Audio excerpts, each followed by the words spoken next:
Now I want you to… whatever I say now, I want you to understand the right context because this can be easily misunderstood. What is enlightenment? You know, repeatedly we're going on saying asatoma sadgamaya, asatoma sadgamaya. What it means is, you're trying to invoke yourself, I want to move from untruth to truth. There are many ways of looking at it. To put it very simply, the fundamental untruth about you is, right now, what is not you, you're experiencing as myself.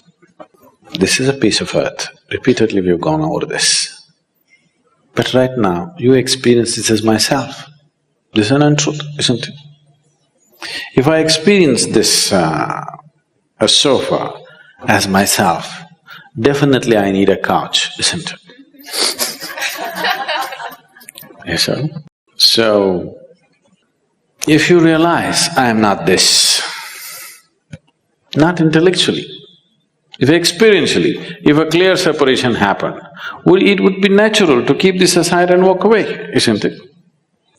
You are calling it by all kinds of bad words like death. I thought I am this vessel and continuously I carried it. One day I realized, oh my God, this is not me. It's natural for me to keep it down. And said, yeah, isn't it? Isn't it so? Yes. So that's all they did. You're exaggerating it. Enlightened people leaving their body and going away. When they realized this is not it, they just kept it aside. If they had some more business, they could pick it up. They had no business, they kept it and went. Sensible way to live or not? If you have business with this vessel, you carry it around. You have no business with it, you leave it there. So when the realization happens,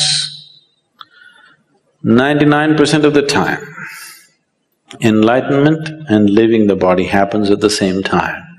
Unless you understand the mechanics of the body, you can't hold on to the body. People who are on the path of devotion, usually you will see, most of them will die young. It's not death. The moment they realized, they kept it aside and walked away. You will see, right through history, any number of yogis and realized beings always live in the range of between 28 to 36 years, that's where they live. Have you noticed this? India is replete with such people. That's the time they live. You heard of Ramakrishna Paramahamsa? You heard of Vivekananda? Yes. He was the first yogi who came to United States in 1893. He was the first yogi. His guru was Ramakrishna Paramahamsa. He's a devotee. He has a mother goddess and he's devoted and he's in a different way altogether. In his own lifetime, people worshipped him as God. He was not crucified, he was worshipped because his presence and this thing was so phenomenal. But he was mad about food. He will be talking to his congregation of people and he will say, just wait. He will go inside and ask his wife, what's cooking today? His wife Sharada felt so ashamed of this. She said, what is your problem?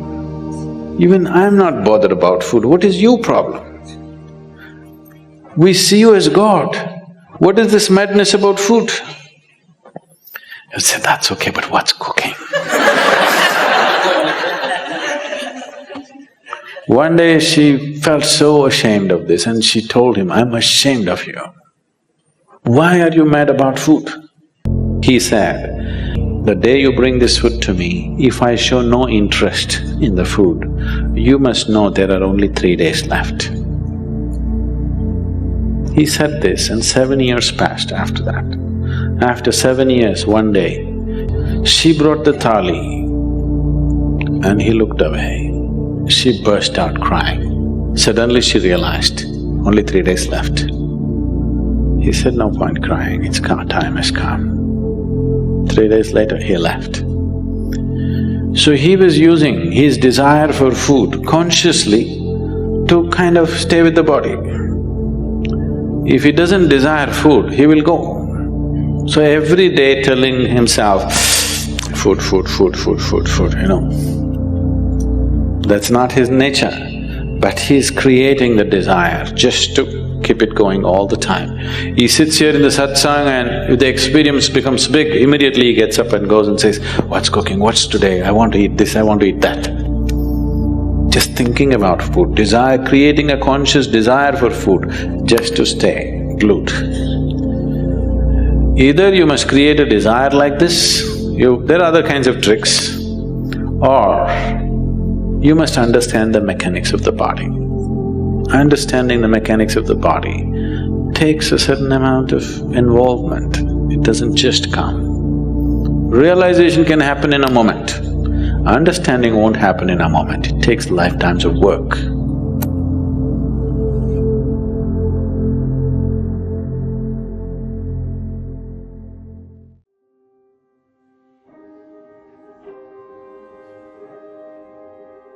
Ramakrishna Paramahamsa, the guru of Swami Vivekananda, had a profound impact on the spiritual landscape of India. His teachings are rooted in his own direct experience of the divine. Today, I am going to share his profound teachings in this talk.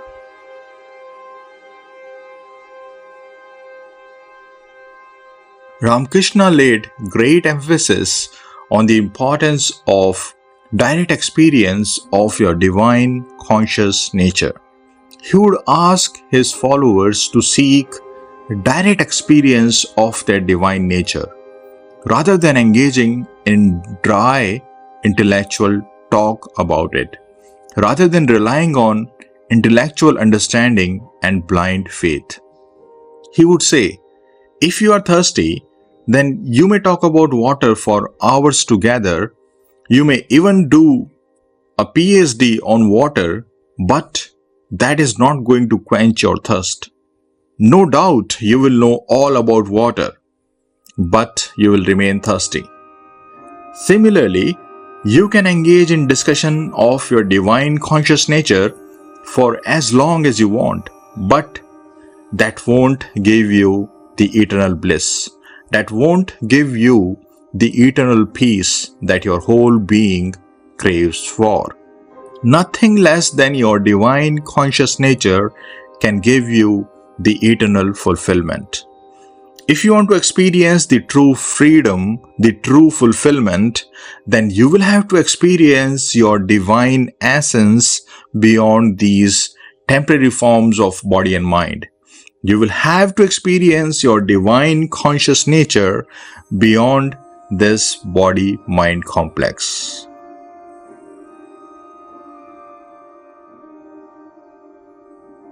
This is the whole purpose of spiritual practices, to take you beyond this body-mind complex, to transport you into the realm of the divine. Ramakrishna said, without spiritual practices, it is impossible to recognize your divinity. Without spiritual practices, it is impossible to experience your divine conscious nature. So put all your energy into your spiritual practices. Don't waste a single moment of your life. Life is too short and is quite unpredictable, and the journey is long. The journey to your divine conscious nature. So use every moment of your life to bring yourself closer to the real you. Use every moment of your life to awaken yourself from this long dream of identification with body-mind complex. Use every moment of your life to go beyond the bondage of forms, to go beyond all limitations that this body-mind complex has imposed upon you, and realize the true freedom, the infinite joy, the infinite peace. All that is yours for the mere asking. But you have to ask. You have to ask honestly. Superficial asking won't bring any change. But if you really desire your being, if you really crave for your divine nature, it then reveals itself to you. It then makes its presence felt to you. And after this glimpse of your divinity, the journey then becomes smooth and easy. After the taste of your divine nature, the mind then no more runs after the things of this world. It then no more wants the things of this world. The world then loses all charm for your mind. Your mind, which was till now making you run madly in this world, comes to a stop. It then seeks the eternal treasure. Your mind, which was till now acting like your enemy, becomes your best friend. It then helps you on your spiritual path. But all this becomes possible only after you have a glimpse of your divine conscious nature. So drown yourself in your spiritual practices and discover the gem of your divine nature. Ramakrishna laid great emphasis on the universality of all religions.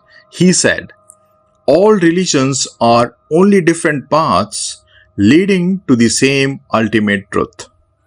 Truth is one, but people call it by different names. He would give them the example of water. He would say, some call it water, some call it pani, while others call it jal. It is the same thing, but it's known by different names. Some call the ultimate reality God, some call it Allah, some call it Brahman, some Jesus, while some others call it Krishna. It's the one ultimate reality that all these names point to. Name doesn't matter at all. Therefore, he would urge his followers to have respect and tolerance for all religions. Ramakrishna would lay great emphasis on detachment and renunciation. These two words, detachment and renunciation, have been greatly misinterpreted. So let me explain what he really meant by these two words. By detachment, he meant detachment from body, detachment from mind. We should learn to disidentify from this body-mind complex. We should learn to dissociate ourselves from this body-mind complex through our spiritual practices and see that it's not what we really are. Our real nature lies beyond these temporary forms of body and mind.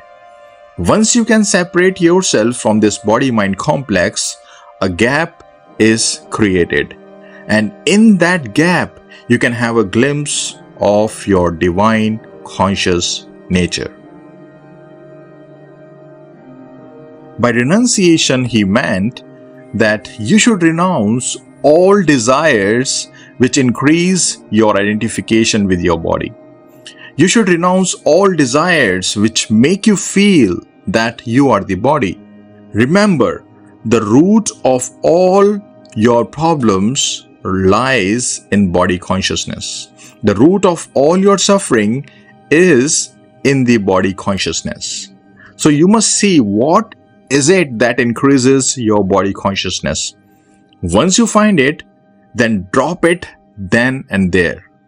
But drop it through understanding and not through force. Because anything that you drop forcefully remains with you. Anything that you drop forcefully becomes even stronger. And whatever you drop through understanding leaves you forever. So when you find anything, any action or any thought which increases your body consciousness and takes you away from your divine conscious nature, drop it right away, but through understanding. This is true renunciation. With this renunciation, you will come closer to your divine conscious nature.